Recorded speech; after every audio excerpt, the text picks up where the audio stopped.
Tahiti Vibes, avec les véhicules FAV disponibles au comptoir d'importation automobile de Mamaou. Yaorana et Maeva sur ITFM dans votre émission Tahiti Vibes. Alors souvent je vous dis dans cette émission on est là vraiment que pour des good vibes et aujourd'hui ça va être encore plus le cas que certaines autres fois parce qu'on a le plaisir d'accueillir Teinui Malatest Yaorana. Yaorana Val, Yaorana Tatou.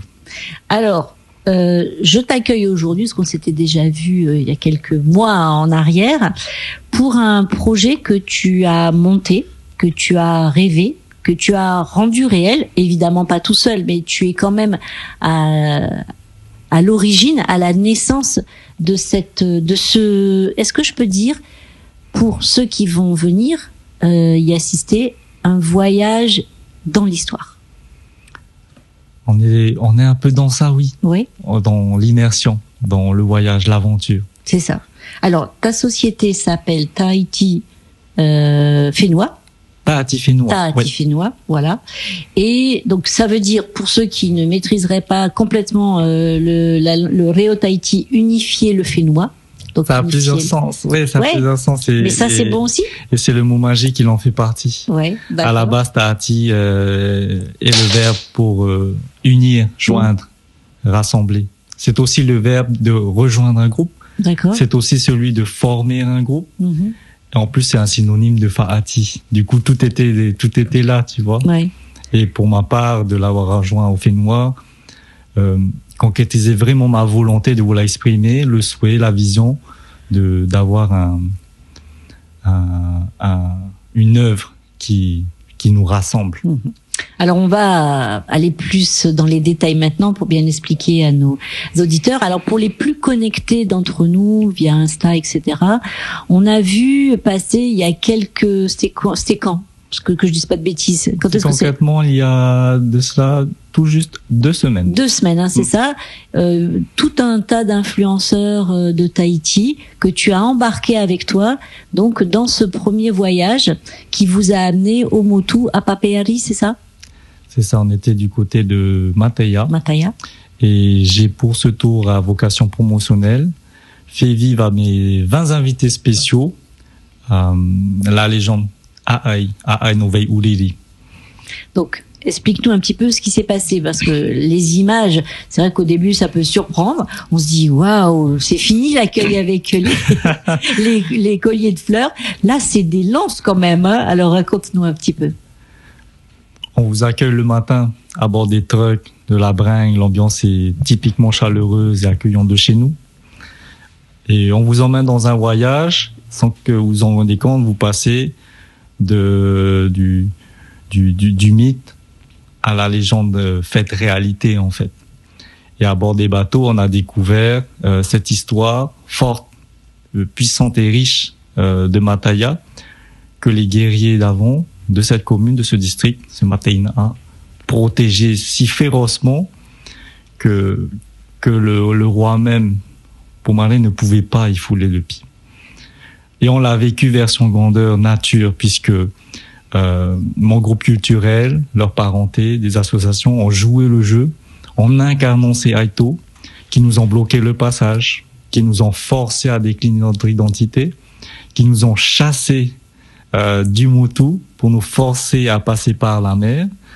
On n'avait pas le droit d'y marcher, tu vois, pas à moins d'être accepté. Puis nous avons, une fois déclamé le Orero et fait la paix, vécu un moment fort autour d'un kava, d'une cérémonie.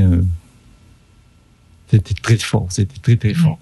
Alors, les images sont magnifiques. L'émotion, elle est quand même palpable parce qu'on s'attend pas. Alors forcément, les premiers, ils ont dû avoir des sacrées surprises. Mais moi, ce que je trouve touchant dans cette chose-là, c'est que ton engagement, c'est ramener les gens à la connaissance de leur culture, de leurs histoires, de l'histoire de certains endroits. Et là, on parlait donc effectivement de Mataya. Alors pourquoi t'es allé là-dedans ? Pourquoi cette envie de ramener le peuple, le Nouna tahitien, à ça justement, à son histoire et à ses magnifiques histoires d'ailleurs. C'est un cheminement. Val, moi j'ai commencé à travailler dans le tourisme il y a de cela bientôt 3 ans. Et j'avais pour vocation de créer des événements locaux, comme le simple tour de l'île classique à bord des trucks. Cela m'a permis de faire plein de rencontres, de vivre des expériences intéressantes, riches en couleurs. Et étant moi-même membre d'un groupe culturel, j'apprends le vélo, j'apprends des pratiques comme le tapa et le kava. Ce qui m'a frappé, c'est que on se rend compte au fur et à mesure que je faisais mes tours, qu'en finalement, on n'en sait pas tant que ça sur notre propre patrimoine. Je parle des lieux, je parle des connaissances, je parle des pratiques. La langue, on est moins de la moitié de ma génération à la maîtriser. Et il y avait quelque chose à faire, tu vois. Ouais. Parce que je le sentais en moi, au fur et à mesure que je rencontrais les gens qui avaient un besoin, d'une, et de deux, il y avait surtout une passion pour ce qui nous rapprochait finalement de nos racines. C'est comme une recherche, c'est dans la quête de son identité. C'est dans les tripes, tu vois. C'est ça, c'est la quête de son identité originelle. Oui. C'est vraiment le retour à la base. Et moi-même, je suis demi. Et plus j'ai avancé sur mon chemin et plus je me suis intéressé. Mes ancêtres, d'où viennent-ils? Quelle était leur terre? Avant nous, un marais? Quelle île? Tout ça, c'est fascinant aujourd'hui, tu vois. Et on a la chance d'avoir les moyens de pouvoir mettre en œuvre, grâce à des personnes volontaires, passionnées, des personnes dans la culture, investies dans la culture, de pouvoir mettre en place des projets, mais format réalité. Ouais, c'est ça. C'est du grand format. C'est comme si on rentrait dans une scène d'un grand film, en fait. Oui. Hein, on est projeté dans Ne soyons pas juste assis sur la chaise à écouter l'oratoire, le récital d'une légende. Non, moi, ce que je veux faire, c'est que je veux créer les scénarios, les tableaux de cette légende. Je vous emmène avec moi et on va le vivre ensemble. Alors, on parlait tout à l'heure. Quand je dis le mot à qui ça s'adresse, le mot cible, c'est pas du tout péjoratif. Oui. C'est parce que tu es dans une démarche qui est, j'allais dire honorable, mais non, c'est pas le bon mot. Tu es dans une démarche vraiment, tu te soucies vraiment de qui va venir à la rencontre de de ces événements, de ces pans d'histoire. Et tu as dit pour les gens, les locaux, les gens de Tahiti. Alors, c'est ambitieux d'un certain sens parce que avec tout ce que ça doit générer comme travail, comme investissement, tout ça, limiter comme ça la population qui peut y accéder, donc par définition pas les touristes, c'est courageux comme démarche. Ils seront les bienvenus s'ils souhaitaient y participer. C'est vrai que lorsque j'ai créé ce projet, il est sorti de cette volonté pour moi de partager à nous-mêmes finalement ce qui était attenant à notre propre richesse, notre patrimoine, ce que nous ont légué nos ancêtres en termes de connaissances, de savoir-faire, de savoir-être. Ça, c'est important. Je crois qu'on est certainement, je veux pas paraître chauvin, mais on est peut-être l'une des meilleures cultures de l'accueil et du partage au monde. Ah oui, je pense que ça, tout le monde va être d'accord. Si des gens traversent l'océan Pacifique aujourd'hui, c'est peut-être pas tant pour les sables blancs et les lagons turquoises que pour finalement rencontrer un peuple aux racines tellement profondes qu'on est empreint d'humilité, tu vois ce que je veux dire? Oui, mais c'est sûr parce que je vais parler d'un sujet qui hérisse certaines personnes, mais c'est pas grave. Mais quand on regarde sur les réseaux sociaux, les gens qui veulent venir, je parle pas forcément s'établir, mais encore que les gens qui voyagent, tout le monde dit la même chose pour avoir voyager en Polynésie, c'est l'accueil, la gentillesse des gens. Bon, pas partout, pas tout le monde. Des fois, quand on vit là tout le temps, c'est des fois un peu compliqué. À degré variable. Voilà. Mais c'est la ça. Météo. Ouais. mais c'est vrai que ça, c'est. En plus, tu travailles au sein du tourisme, donc forcément, vous avez des statistiques là-dessus sur qu'est-ce que c'est qui est les premières choses qui viennent à l'esprit. Et c'est vrai que l'accueil, c'est indéniable, quoi. Ouais. Moi, ce que je veux proposer à travers mes expériences, c'est de le vivre, c'est de le partager au-delà de la simple couronne de fleurs, Bien sûr. on va pousser le vécu bien en dehors de ça, au point de vous faire verser des larmes, tu vois. Oui, parce c'est vraiment aussi une expérience émotionnelle intense. Parce que moi, tu nous as montré des vidéos tout à l'heure. Je veux dire, ça fait piquer un peu les yeux parce qu'on se dit, ouais, c'est fort. Et je pense que dans ces moments-là, on parle souvent, enfin, le mana, c'est un peu aussi un mot qui parfois peut être galvaudé. Là, du coup, tu le sens bien, même au travers d'une vidéo, je trouve. Hein.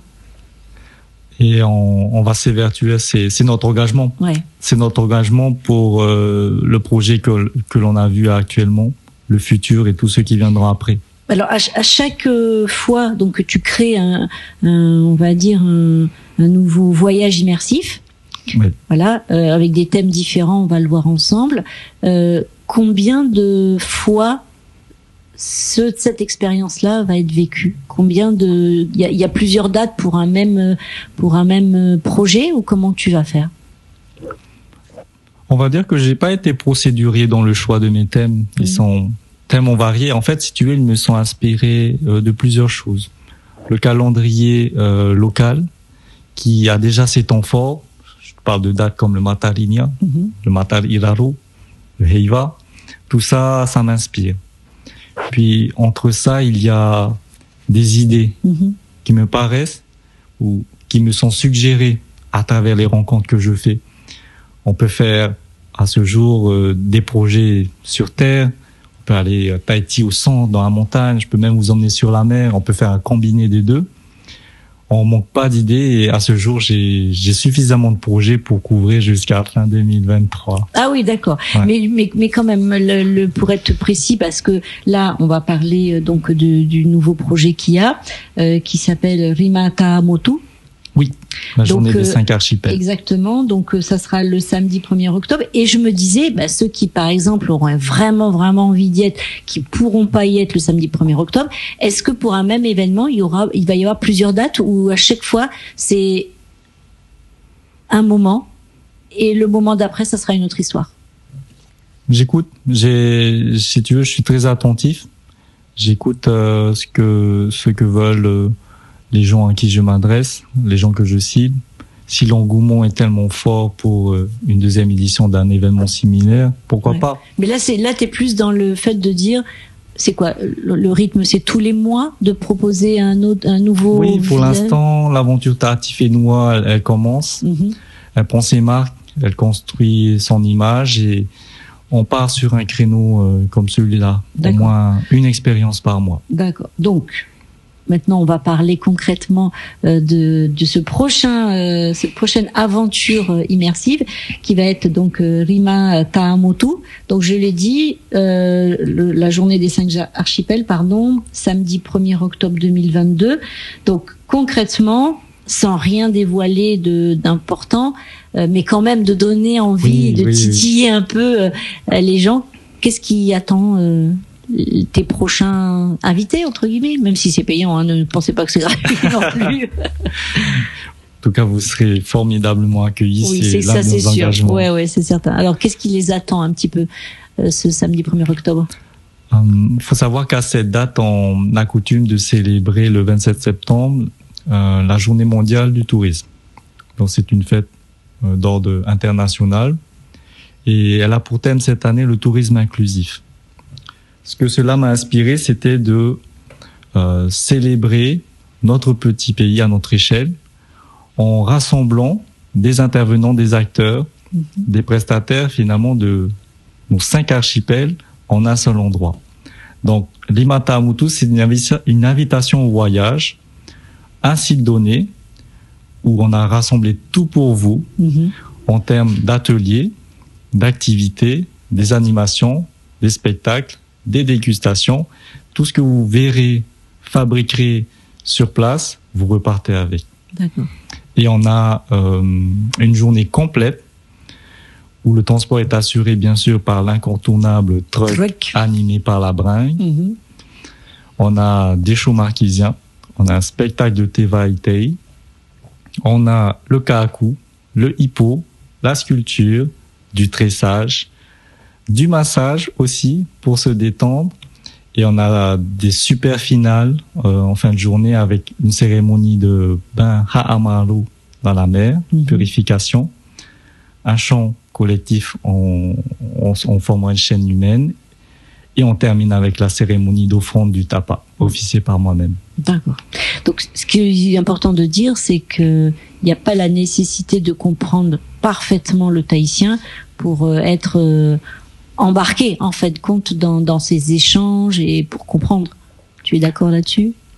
On mise beaucoup sur, parce que tu vois, le tahitien est une langue très expressive et on fonctionne beaucoup finalement sur le ressenti. Oui. À travers les expériences que l'on propose, que tu comprennes un peu, beaucoup voire pas du tout le tahitien, tu ne seras certainement pas insensible à ce qui va se dérouler, dans quoi tu seras embarqué en fait, corps et âme. Pour te dire que tu ressors de ces expériences, le cœur chargé et la tête pleine de souvenirs. De souvenirs. Ok. Donc, si nos auditeurs sont intéressés, alors déjà, on va parler des pages Facebook. Donc, il y a le Tahiti Fénois, ça c'est votre page Facebook. Oui, et Tahiti donc, avec justement cette journée du 1er octobre, le Rimata Motu. Alors, à la fin de la description que tu nous as gentiment faite là, il y a donc un lien vers une je trouve pas le mot. Une billetterie. Une billetterie, voilà. C'est un site internet sur lequel figure le programme de la journée mise en forme et le possible tunnel de commande si vous voulez y participer, en mentionnant le nombre de billets, adultes ou enfants, et en procédant jusqu'à l'achat de vos titres. D'accord. Alors, grosso modo, niveau horaire, ça donne quoi? On est sur de la journée complète, c'est un beau 8h, 18h. D'accord, donc c'est une belle journée qui va être intense en découverte, en partage. Complète. Ouais, hein. Ouais. Parce que quand je vois le programme, je me dis qu'effectivement, il va pas y avoir vraiment de temps mort. Si vous pensiez venir faire la sieste, vous allez louper des choses intéressantes. Oui, mais vous allez louper des choses. Vous avez cette possibilité. En fait, on s'assure qu'il y ait vraiment de tout. Oui, pour tout le monde. Pour tout le monde. Ouais. Et tout le monde y trouvera son compte en fin de compte. Est-ce qu'on peut dire que tu es un homme heureux? On peut dire que tu te réalises là? Je m'épanouis dans ce que je fais. Ouais. Parce que Tahiti Fénois est le projet fait et la version de moi-même fait projet. Ce que vous vivez, c'est les aventures que moi j'ai envie de vivre et je vous embarque dans ce partage finalement. J'ai envie de partager. Il y a quelque chose en moi qui se remémore nos aventures d'enfance, tu sais, avant qu'il y ait des écrans et tout ça. Oui, exactement. On se promenait à vélo, on pêchait les crabes avec des cannes à pêche et des feuilles, on jouait tard le soir, on sortait de la rivière plein de boue, tout ça. Mais c'était pas grave. C'était de formidables aventures. Exactement. Et cette part d'enfant, je l'ai gardée en moi. Et elle me dicte les projets à venir et elle m'inspire dans ce que je pourrais proposer finalement de vrai, en fait, de l'humain. Eh ben, écoute, je te remercie vraiment d'être venu jusqu'à nous, d'avoir partagé. On sent, hein. Moi, moi qui t'ai vu en interview il y a plusieurs mois maintenant, je trouve que il y a une forme, d'apaisement, t'as mûri, on voit que t'es habité par ton sujet. Alors si les auditeurs qui ont écouté donc ton interview et qui veulent la partager, c'est rendez-vous sur la page Facebook pour le replay. Et puis ils retrouveront justement la proposition de participer à la sortie du samedi 1er octobre sur ta page Facebook qui s'appelle Tahiti Fénois. Merci. Je l'ai bien dit. Val. Tu progresses. Oui, je progresse, t'as vu, je m'accroche, hein.